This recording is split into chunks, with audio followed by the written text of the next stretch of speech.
the theme for this month, November, is Claim the Life You Desire.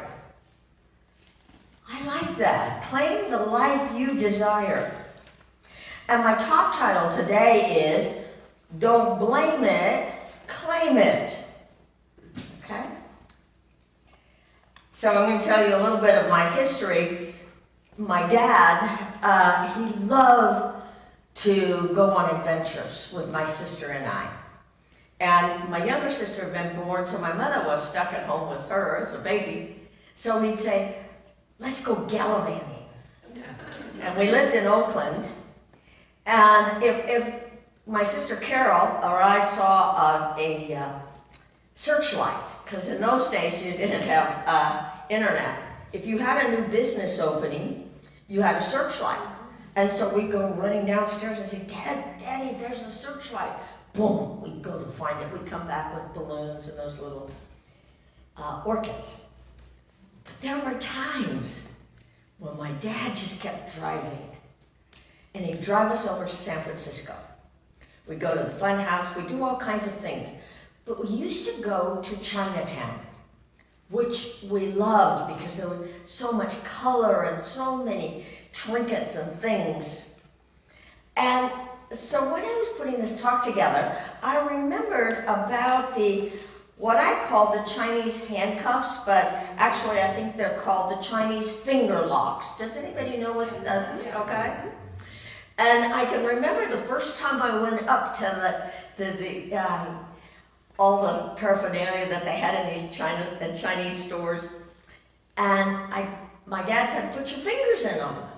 So I did. And then I tried to get my fingers out. And I couldn't. I'm stuck. And so the feeling of being caught and not being able to get out was amazing for me as a child.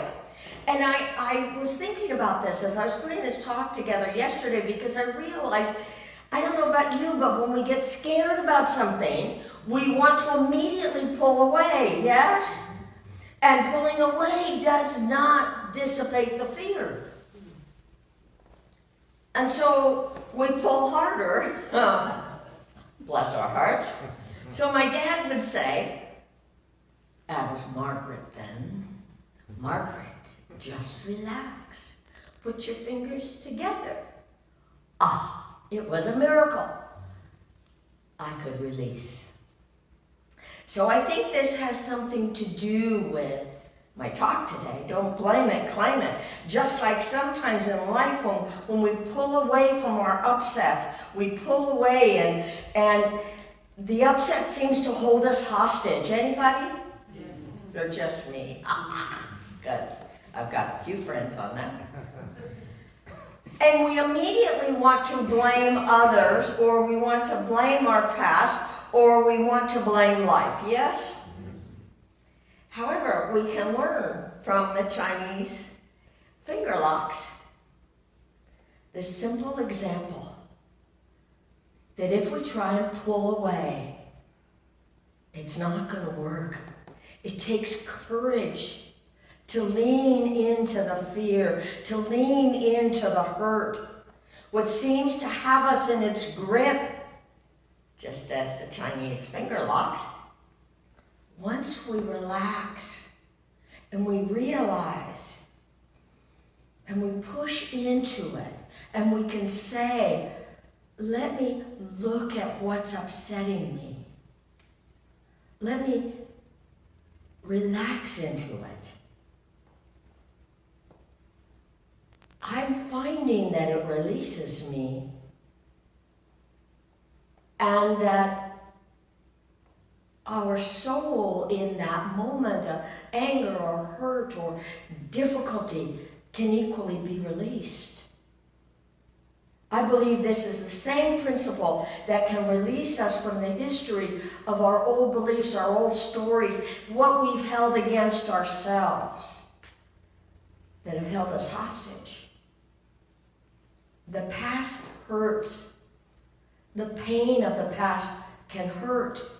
But if we lean into it First, realizing we cannot control life's events. I don't know about you, but I've tried. Doesn't work. However, we can control what we believe about the event. We can awaken into our divine nature and allow the healing to take place. And I'll demonstrate that in a few moments. But first, I would like our understanding that all beliefs are created, all anger, all hurt are created in our imagination.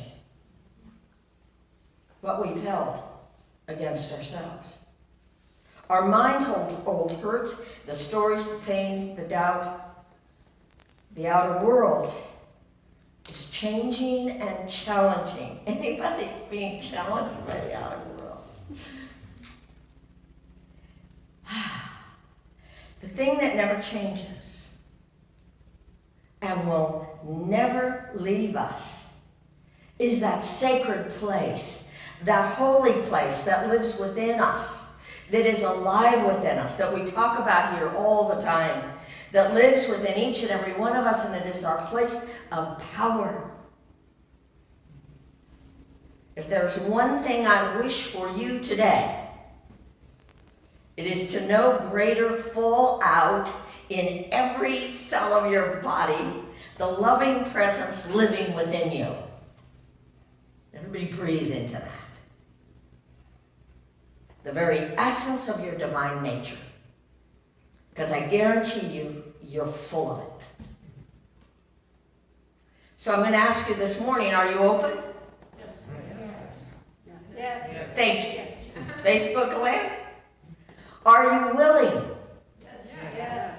Good. Thank you.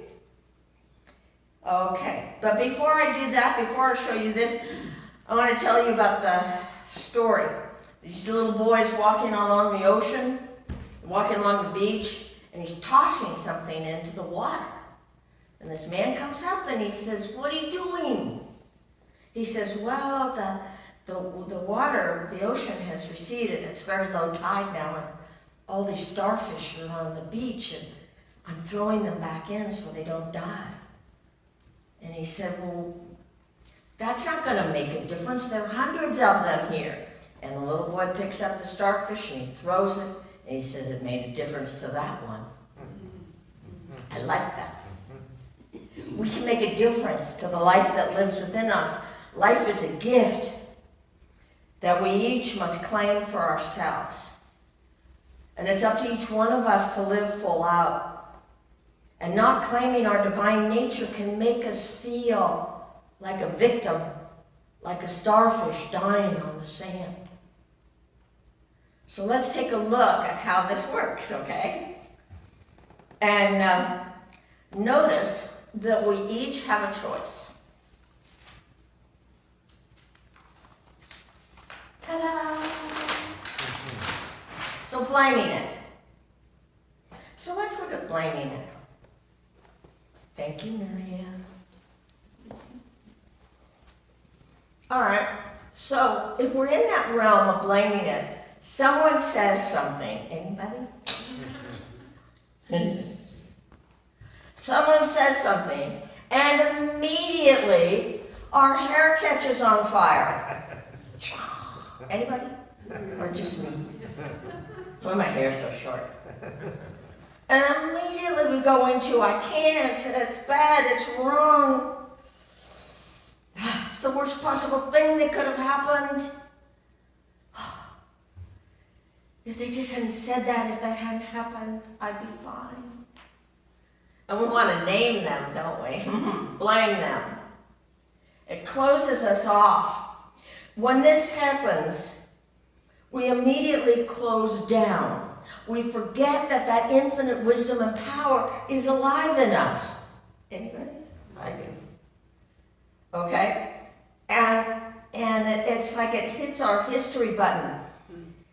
Nobody knows what our history button is, okay? But we think they do. We think everybody does. They don't. We get smacked in the face. We feel that there's total disapproval. And we feel lost. And that's when we want to blame it. And boy, I don't know about you, but I can find lots of people, lots of things, lots of events, lots of circumstances to blame. Yes? Yes. Yes. Okay.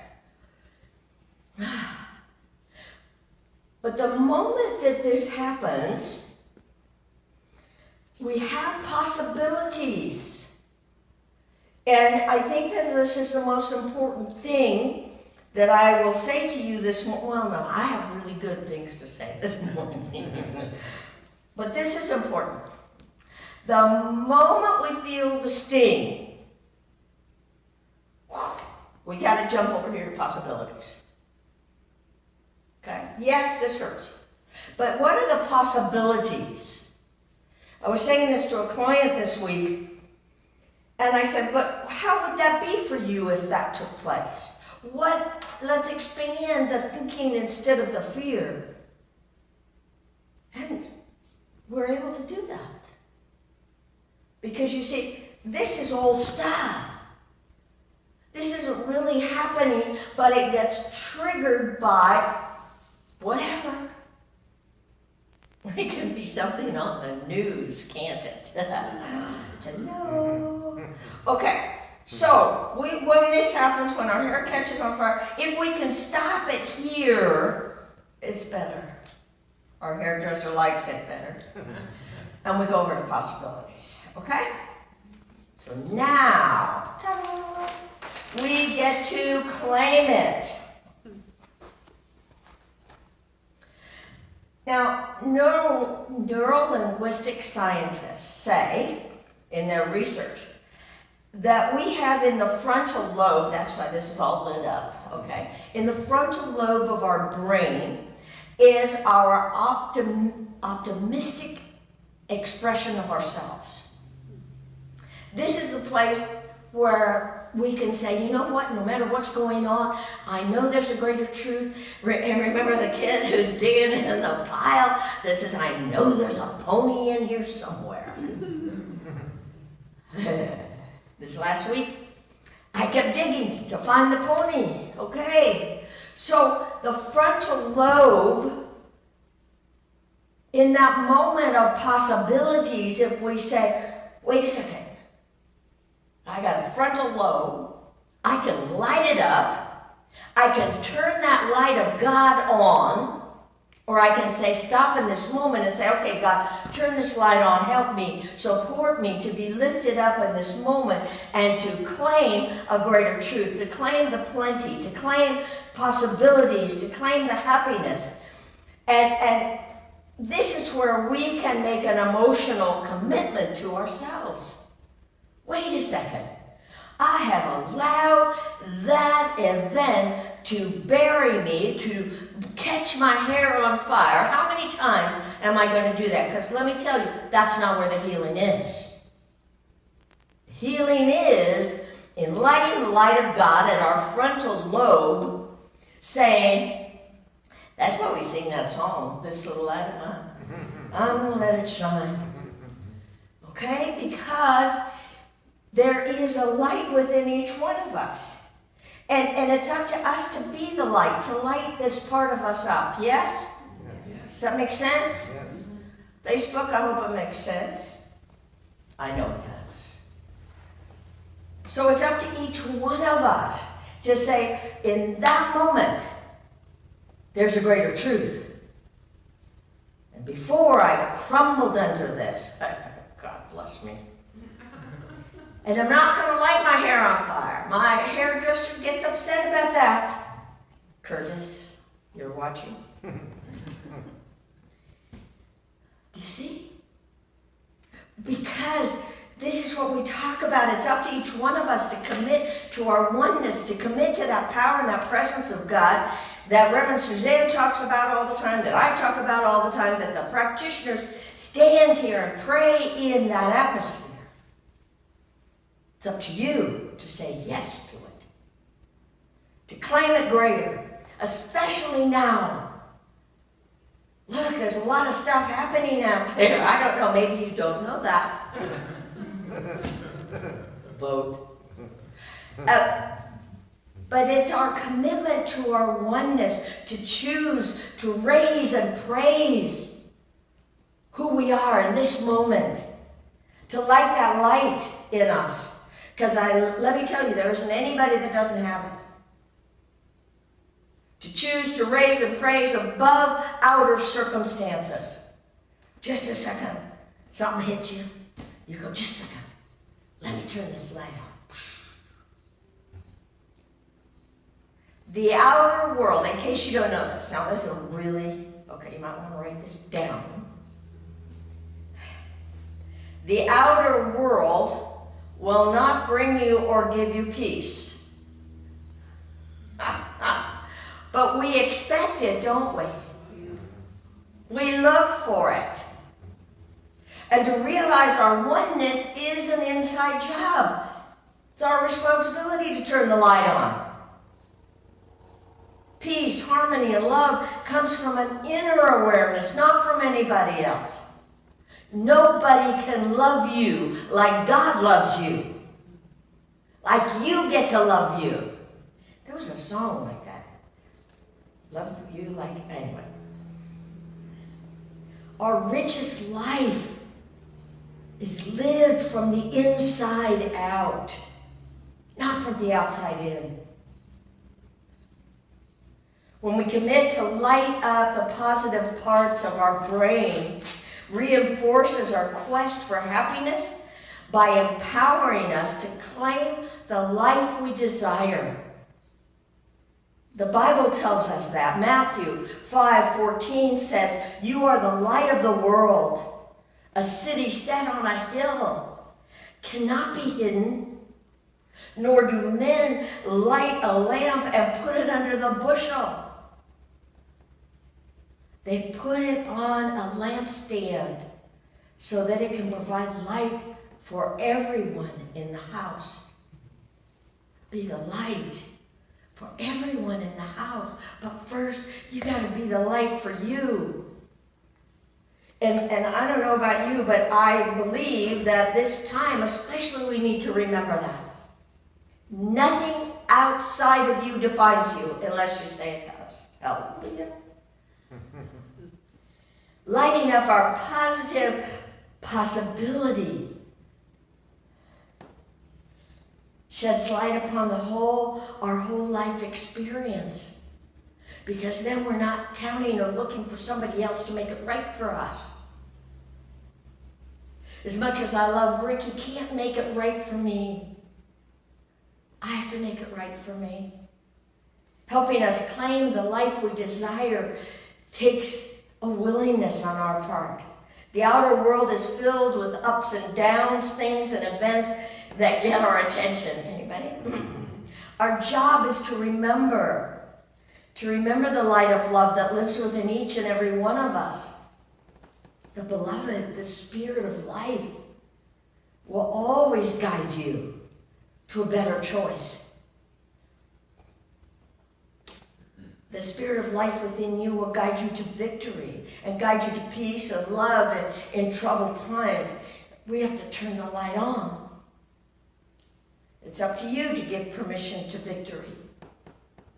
It's up to you to claim comfort in your times of need and in your times of challenge. And if you can't do it for you, we've got prayers on the website. You've got the phone numbers of all of us. You call any of us, any of the practitioners, any of the ministers for prayer, and I guarantee you we will pray with you. Yes? Yeah, they're going yes. Claiming the life you desire is an inside job. It is our responsibility. So, are you willing to light up your day? Yes. Good. Are you willing to light up your life? Yes. Good. Good students of truth. Are you willing to light your day with thanksgiving, with praise and gratitude? Allowing the light of this truth to light up your life.